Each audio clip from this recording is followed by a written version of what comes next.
Welcome to 9 Point Started With a Dream podcast. Our goal is to showcase the stories of athletes and the community that supports them by being authentic about their journey. Here's your host, Jacolby Gilliam. Yo, welcome back to the podcast. I'm your host, as always, Jacolby Gilliam. Today's guest is Jaimeson Lee, professional volleyball player and another athlete abroad management athlete. Jaimeson shares her story, and it was inspiring about her journey. It's about opportunities. Kind of how we can help frame in our mind that we deserve every opportunity that's coming our way, every moment, every game, that we deserve to be there. And so great story with her, and you'll enjoy learning about her family and how they're a bunch of all athletes in themselves. So great story, great journey, and let's get to it. But Jaimeson, the question everyone comes on is, when you're young as an athlete, what was like your biggest dream and goal you want to achieve?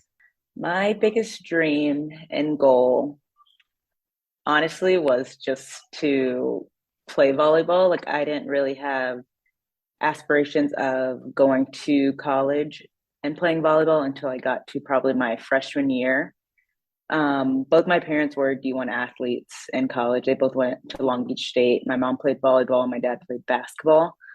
But I kind of was just like, okay, like, I play sports, like, it'll probably happen, but I never really wanted to, like, that passion for playing college until I got to my freshman year.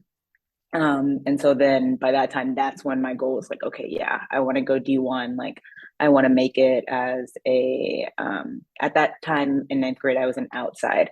So at that time I was like, okay, I want to go D1, and it wasn't really looking likely or anything like that. And so I changed positions the next year, my sophomore year, to become a setter. And then that's when I was like, everyone was like, yes, this is possible. You can go D1 as a setter. And then I ended up committing to George Washington University my junior year. So that kind of like change of paths and change of, I guess, reality is what really made me want to go D1.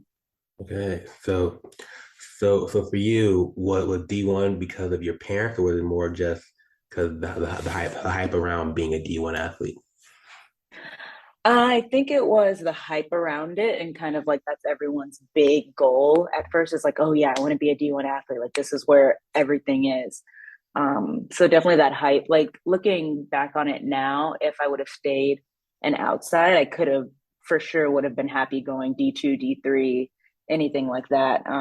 But I think with my goals being D1 and seeing that as like the ultimate like achievement at the time, that's when I decided to become a setter. So how was that transition? Like, was it something that you were willing to do when someone said, hey, I think you should become a setter? So at first I was really nervous because literally the day that I decided to try setting was at tryouts. Like, the director of our club was like, all right, if anybody wants to try setting, like, go ahead, we're going to put you on this court. And I was just standing there like, I don't want to try setting, so I'm not going to do it. And then she was like, Jaimeson, go try setting. And I was like, all right. So then I did it. And I remember telling my mom, like, after tryouts, I was like, Mom, like, I'm not going to make a team at all, like, being a setter, because this was my first time ever setting hitters or setting in gameplay and stuff like that. She was like, if you don't make it as a setter, like, they'll just put you back on the team you were on as a hitter. But then I ended up making the top team as a setter. So I was hesitant at first, but then ended up being willing, of course. And so how was that feeling? Because like to think that, okay, now my dream is achievable. Like what was that feeling like? Kind of knowing that, okay, this may be a transition, but now I'm getting closer to my goal. I think with people saying that it was achievable, I didn't necessarily believe it until, I guess, later on into the season, because at first I was like, I have so much to catch up on, so many reps that I've missed out on. Like, usually setters, they start setting when they're 12 years old, and that's the only position they do. And that it's such like a technique and technical position. So I was like, I'm just so behind. And so it didn't really become, I guess, I didn't realize that it was attainable until later on. And how was your mom just like on the journey with you? Like, was she kind of like giving you the tips and tricks on, hey, that's kind of how it went for me to go, went through this process? My mom is my biggest supporter and my biggest critic, of course. um, with her being like, I can tell you a little bit about her. She went to Long Beach State. She was part of the 98 team that won the national championship. They went 36-0. So she was an opposite. So she doesn't know anything about setting, but she had a great setter. Misty May was her setter. And so she was just like, yeah, like we can do this, do setting, like, and she would of course give me feedback and stuff like that. But it was mostly like, this is your journey. You'll push yourself as hard as you want to. Like she never forced me to get extra reps or go to camps or anything like that. She was like, if you want this, you'll do it. And so with dad that they chose volleyball over basketball. He was. I hated basketball. I hated the contact. I hated the running. I hated every part about it. So he was the one who was kind of forcing me to play basketball. And then when I got to my freshman year, I was like, I can't do this anymore. I can't do basketball, like AAU basketball anymore. It's too much of a commitment, and I don't love it enough. And do you have any other siblings, or are you the only child, or? I am the oldest of four. So underneath me are Justin and Elizabeth. They're twins, and they're 14. And then my youngest sister is Jenna, and she's 11. And they all play sports, and they love basketball, all three of them. So my dad can have them. So what you're saying is, if there's a family 3-on-3 tournament, you're getting picked last. Absolutely, without a doubt, without a doubt. And it's all right. You can do the assist though, right? You're a setter. You got the vision, right? See, I had a good shot. I really did. Like I was a good shooter. I was a post. Like I can play basketball. I just don't like to. Got it. So Sweet. So glad you kind of got this journey now, and you're. So at what point did they kind of hit in your head? They're like, okay, they are right. They are telling me that it's achievable, and I can do this. I would say when I got my first, I guess not offer, but like interest from colleges. One of the very first ones I got was like Coastal Carolina, and my parents were like, "That was my first one too," and like stuff like that. And then when I had my first call with a coach, it was I think Louisville at the time, and the coaching staff at that time. And so when I really started like receiving interest, that's when I was like, okay, this is gonna happen. I'm gonna be able to do it, and it's just a matter of time and where. And I think I kind of got away from that. It needs to be a certain school or like a certain type of school, like a really big D1. And then I went into the more like, no, I just need to go somewhere where I'm happy and I'll play. That was my biggest thing, is wanting to play. I didn't want to go to a big school and sit the bench for like 2 or 3 years behind another setter. Yeah. So speaking on that happiness, right? I think I know I was that way when I was in school. I want to go to the big school. I want, all Mm-hmm. the, all the come with, being at that, like the powerhouse school, you know. Mm-hmm. The gear, the travel, all of Yeah, that. the Chick-fil-A's, the whole shebang. And Yes, yes. I got to school, and I realized, I was at a great place because I was my dream school, but I realized, like, wow, there's more to this than just the name. And so Mm-hmm. for you, when it came to defining happiness, did you know what that looked like? Uh, I can tell you, I knew when I stepped on to George Washington's campus that that's where I wanted to be. Like, I fell in love with DC. I fell in love with um, just one of my biggest things was, if volleyball were to end for me, would I be happy here? Like, could I just be a student at this school? And that's how I felt at George Washington when I stepped foot on that campus. Like I just love DC, the opportunities that come with living in DC and being able to go there for 4 years and being on a scholarship was just a dream. So that's when I really knew it was like stepping foot on that campus. So that was it. And you committed there junior year, you said? Yes. Mm-hmm. So was that your first offer, or like one of your later offers down the road? That was one of my later offers. That it was between George Washington and Texas State. Those are like my final two. And Texas State, I loved everything about it, like being close to home. It was like a 45-minute drive from where I live and things like that. So like they both had really big pros, but then when I went to DC, I was like, this is it. Like this is where I need to be. Mhm. So the day that you committed, well, I'll say this: the day that I guess the day you committed, was it like a sense of relief, like okay, I've made it, or was it like the work still going, or how you felt about it? It was a sense of relief for sure, because I was also one of the last girls to commit on my club team. Lots of them committed pretty early on, like freshman, sophomore year, things like that. And so once I committed, I was like, oh, okay, this is great. Relief for sure.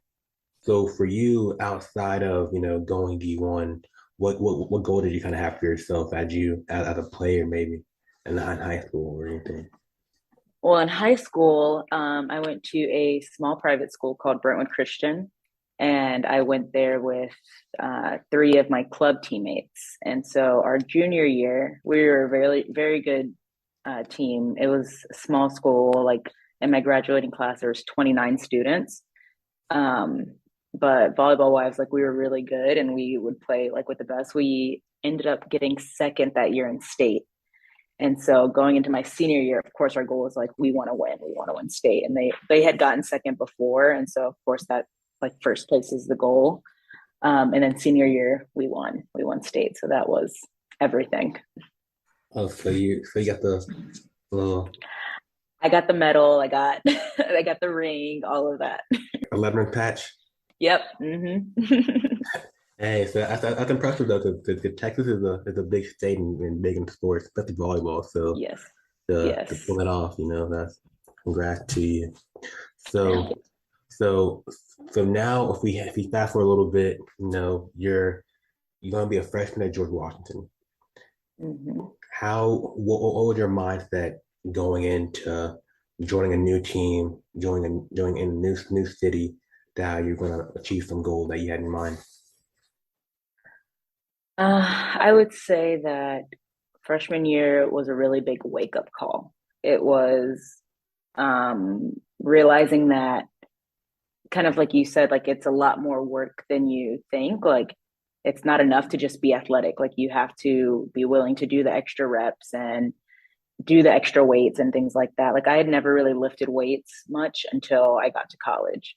And so that realization of like it's going to take a lot more for me to be great at this. Like I can do what I've been doing and be good, but if I want to be great, then like I need to do a lot more. And that's when my work ethic really started to increase once I got to college. And I was realized that everything, like if I want to be great, those are the things that I had to do and sacrifice. And did you have a model of greatness? That is what greatness looks like when you kind of came with your teammates, or just someone you kind of idolize as a pro or something like that? Definitely Misty May. Just especially with my mom, like knowing her and like me knowing her, like she was always somebody that I would watch, like watch their games back and stuff like that. And then also Alicia Glass, like an Olympic setter and everything like that. Like those were the really great setters at the time that I was paying attention to in college. So for you, what do you think makes a great setter? What makes a great setter? Someone who is, gosh, there's a lot of things. There's a lot of things that make a great setter. But for me, my biggest thing is someone who is like dynamic. So it's not just, you know, like simple in their setting strategy or anything like that. Like they're going to go and run for balls and dive for balls, and they can block, they can dig and play defense. Like it's so much more than just setting, like as a skill, and someone who's communicating and being a leader and taking ownership kind of more, versus like placing blame, if that makes sense. Like just someone who can like give feedback and also receive feedback is a big thing. Mm-hmm. How did you want your greatness to be? So they said Jaimeson Lee, she was great because of what? My biggest thing was she was great because she cared about others. She It's so hard to like talk about myself, but my biggest thing was like culture, and I really wanted to be a part of something that was bigger than just volleyball. And I wanted it to start not only from like me as a freshman, but up to the seniors, and then like us always being able to communicate and be with each other and play well for each other. It was always so much more than like an individual thing. I wanted to be, Jaimeson was great because she had like the backs of her teammates and her teammates had her back. And I think that's the biggest thing that happened when I was a senior is like, I really felt like the culture had kind of shifted in that way. Like we all were spending all this time together and we knew everything about each other and we wanted to be together. And it was so much easier to play for each other in that way. And how do you go about building that, that culture, that friendship, that camaraderie that you said was so important for you to have? Mm-hmm. Just hanging out, like outside of practice, like getting to really know the people underneath you, not just the people in your class. Like when I was a senior, we had 3 freshmen.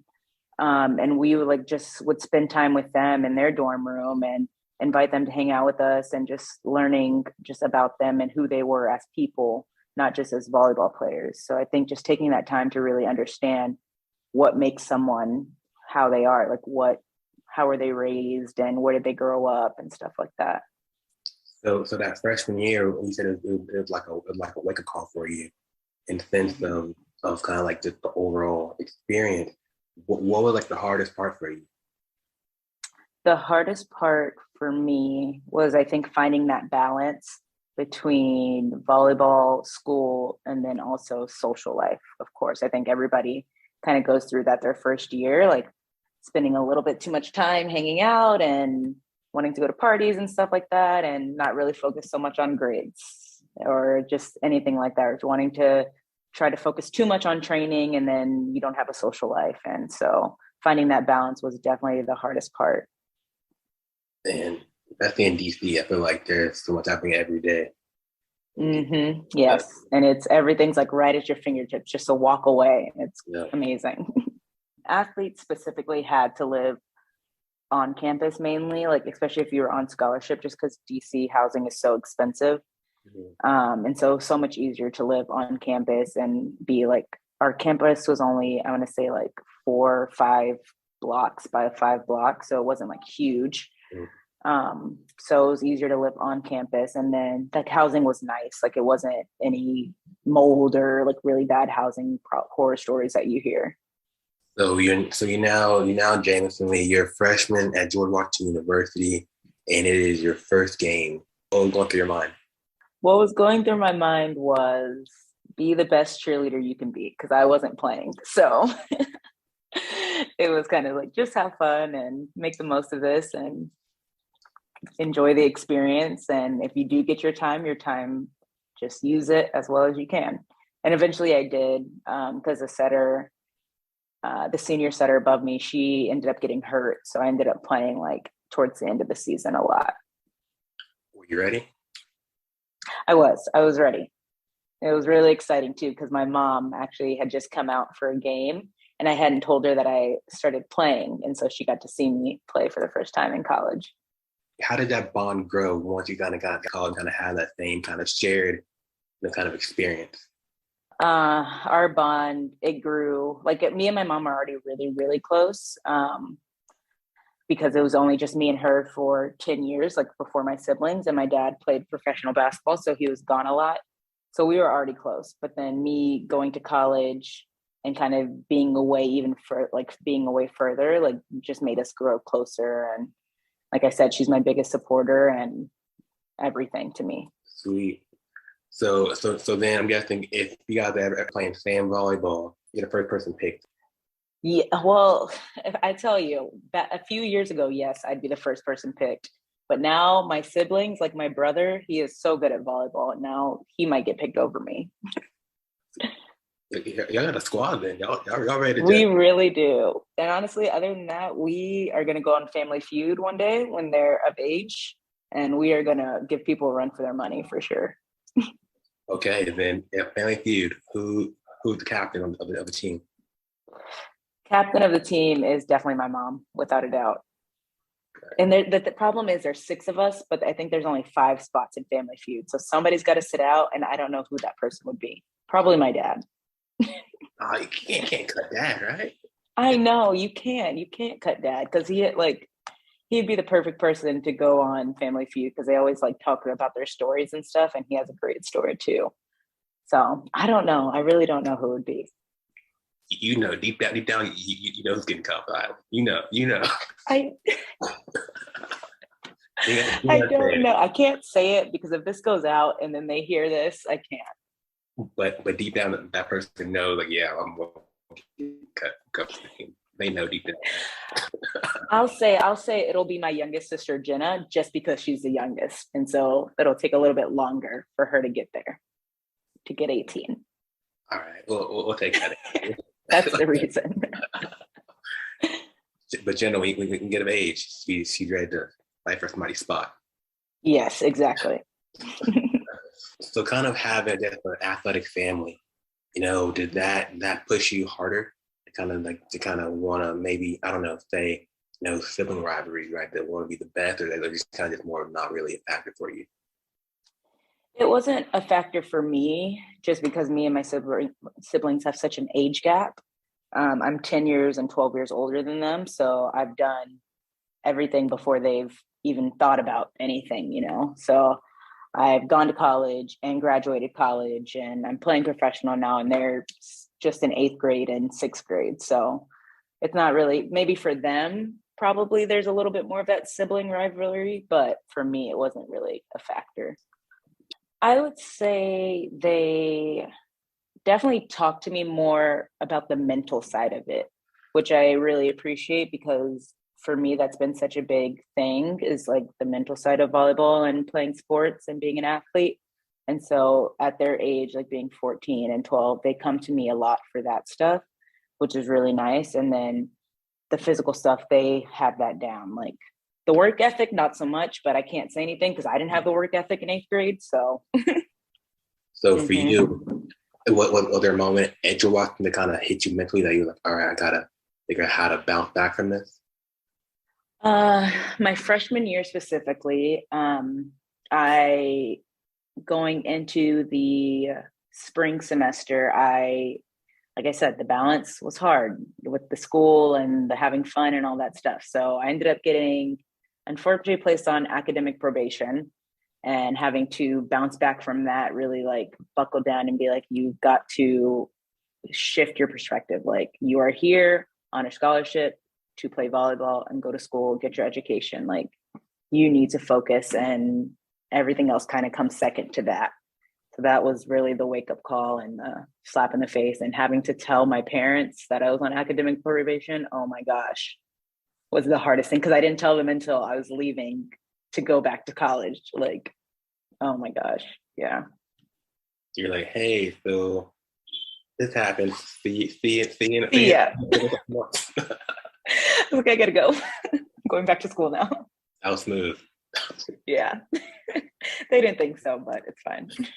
So what adjustment did you make, like as like habits and such, to make sure that it didn't happen again? I would say just getting we had mandatory study hall, but actually taking study hall seriously, like using study hall to study and do work versus free time, like to watch Netflix or something on school Wi-Fi. And then just making use of all the resources that we did have in college, like all the tutoring that we did have and all the meetings with your academic advisor, like all that stuff can really be like, it is useful. And we try to do so much of it on our own, but when you have all the resources, you should use them as much as you can because it makes everything that much easier. Did you get off probation, or what happened? I did. I had to, or else I was not playing the next season. So I got off academic probation. I never was on academic probation again. After that, every single semester I was on the dean's list or something like that. So we really turned it around, and I graduated. So you did a full 180. Yes, I had to. Coaches felt like, probably like, hey, be like Jaimeson, get the grades. Well, at first they were like, don't be like Jaimeson. Be like Jaimeson now. This is the Jaimeson that you should be.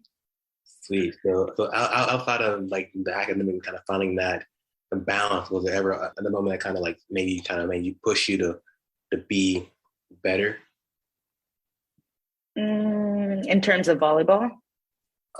Just yeah, I guess volleyball or just just like overall, just like just like on your version of greatness that you defined earlier, right? Was there another like moment that you said, right, if I really want to be as great as Jameson says she wants to be, this has Hmm. to improve, this has to change, or I gotta fight through this moment.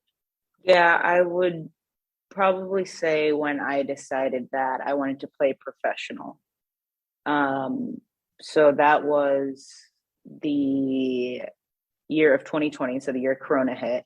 That was my senior year of college, and so we got sent home, and that's the big like, okay, what am I gonna do? Like, I already knew that I had to figure that out, but Corona obviously made that come so much faster.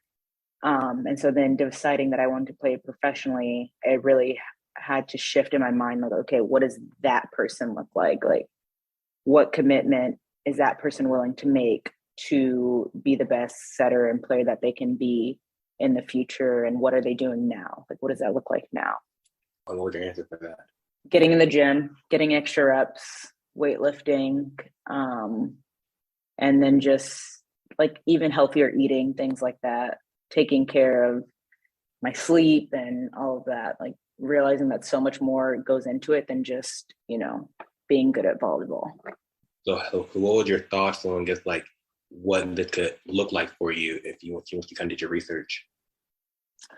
At first, I mean, you hear about all the really great countries, like you hear about Turkey and Korea and like all these really like where Olympians go and Italy and like all those. And so, and at first, like that was my only, outlook. Like those are the only countries that I can go and play volleyball in. But then once I got an agent, and I was like, oh, and the very first country that was interested was Azerbaijan, and I was like, what? Like I didn't even know like that was possible. And so like there's just so many other countries and like everywhere in Europe has a volleyball league. So it just opens your eyes to like how big it is. What would you say is almost like for college recruiting for you when you say you want to go D1? Now you're like looking Mm-hmm. at all the big schools and kind of you got to realize, okay, there's more than just the big names out there. Exactly. Exactly. The exact same feeling. And I just trying to find your agent. I found my first agent through a connection that my mom had. Um, so just he recommended him, and so I got my first contract in Greece through him. And I actually decided to end up changing agencies after that next year. So I went to play in Puerto Rico. To play in Puerto Rico, I didn't need an agent, so I didn't really like use him for that. And then we ended up terminating our contract together, and that's when I started working with Athletes Abroad in Charlotte. And I've been working with them now for 2 seasons, technically. Yeah. You joined the dream team. Yes, I do. I love it. I love Athletes Abroad. Everything about it. So going for your second agent, I guess like what was the time that you wanted to kind of make sure you had this new representation? That community, that family connection, that just, I guess, the culture, things like that, stuff that I really like was so important to me in college.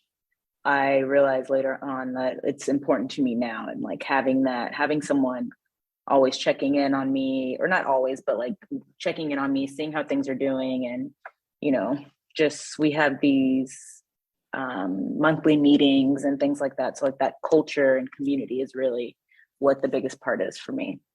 And that's funny you say that because like every after that I've interviewed from athlete abroad that has kind of had that same type of like mentality, like they love the culture, that is Yeah, more than just being another roster position on their list, but like they're like you all kind of have that your friends that you can say. exactly.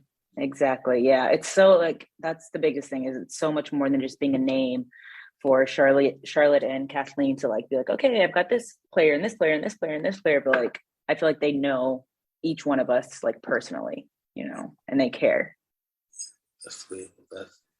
I keep saying that I want to be on the roster. I got to find a way to get my shoulder right or something, and Yeah, uh-huh. Yeah, playing professional volleyball. Yeah, I don't know what I can do. I mean, I can fill water bottles up pretty good, I guess.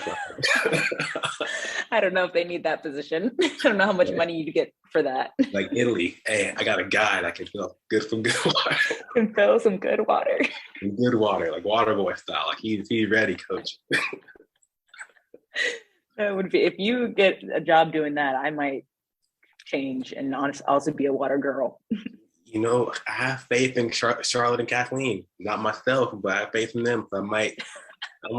They can find you something. Yeah, I'll take some footage out. You know, like me, like go to a water station, like stand real quick. Yeah, exactly. But that's awesome that you said that though. Like it's been great, kind of learning all y'all stories and kind of how you all kind of intertwine in some way. But going from, you know, a girl from Austin, Texas, to going to DC, was there a moment that you felt like, wow, is this really even possible for me to even go play professionally overseas? Yeah, I mean, I didn't know if it was possible because, again, looking at other people and looking at other people in my position, like I was kind of a smaller setter. Like I'm only 5'10" on a good day with shoes. But like all of these players and all these setters in these professional leagues are like 6 foot and above. Like even girls who go to the really big D1 schools like Wisconsin and Michigan, like they're all like 6 feet and above.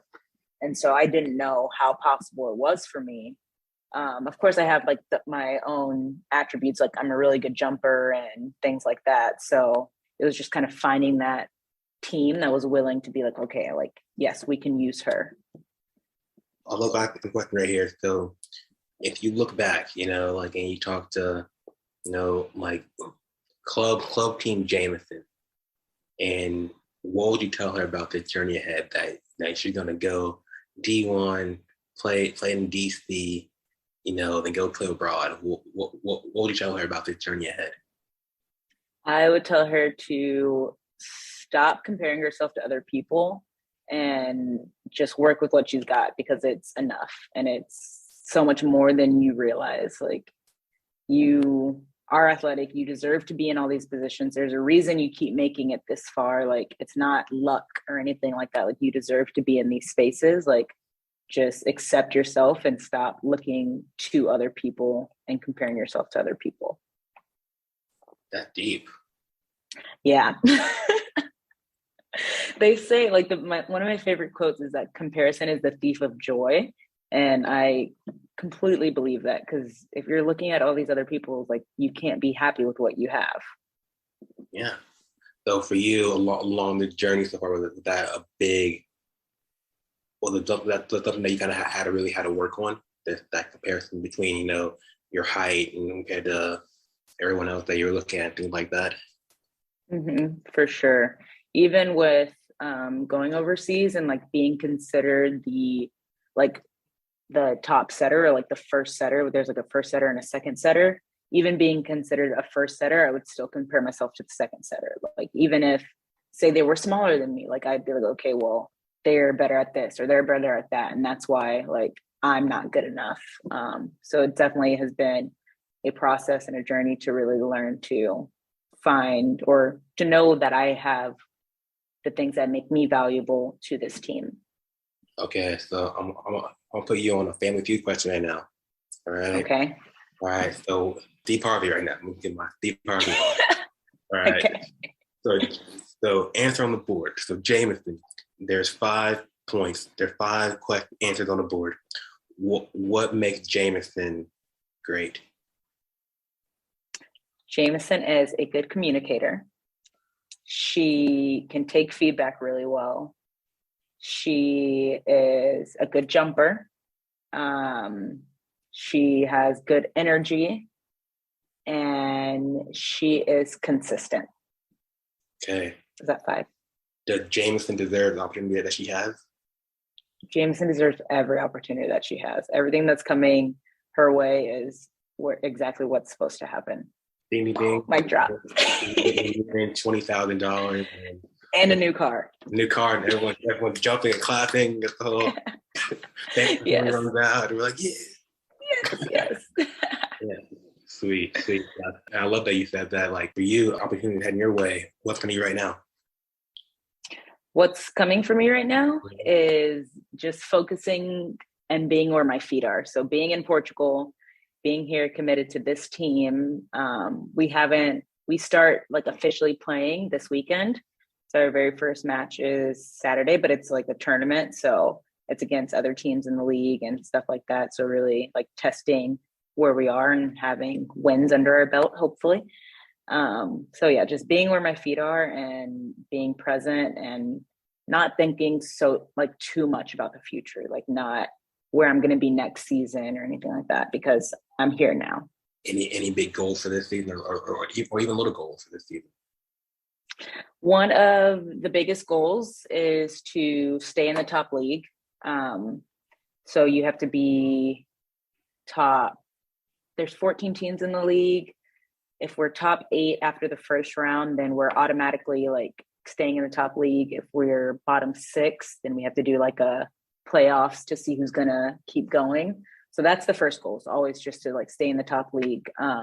And then win as many games as possible. Like I would love to win a championship with this team. Going back to my college self, and the reason that I love Athletes Abroad so much is because of the culture. This team has a really good culture and the girls are great. The coaching staff is great. The management is great. So just, yeah, doing everything I can for this team. And so this is your 3rd season pro? This is my 4th season, technically. I went to Greece in 2020. It got cut short because of COVID. Then I went to Puerto Rico. That was my first season, full season. It was a summer league season, so like 2-3 months. Then I went to Germany, but I went late because a girl got injured, and so I replaced her. I was only there for 5 months. And then I went back to Puerto Rico again, and now I'm here in Portugal, technically for my first full season in Europe. So a full 8 months, hopefully. You're in some top places. Yeah, I have. It's been really fun. See, so you are pretty good then. Like what are we talking about here? I know, and that's what I get to tell myself. Like I've played in really amazing places and with really good players. So I'm exactly where I need to be, and I've gone to these places for a reason. It's not by luck. Yeah. So say there's a kid listening right now that's kind of going through a similar thing. Kind of they're in their head about, do they deserve the opportunity they're having? What would you tell them right now? I would say, something like the doors won't fully open until you start believing in yourself. Like you are limiting yourself right now, and like as soon as you stop doing that, you'll be able to see so much more. If that makes sense. If that's good advice, I don't know.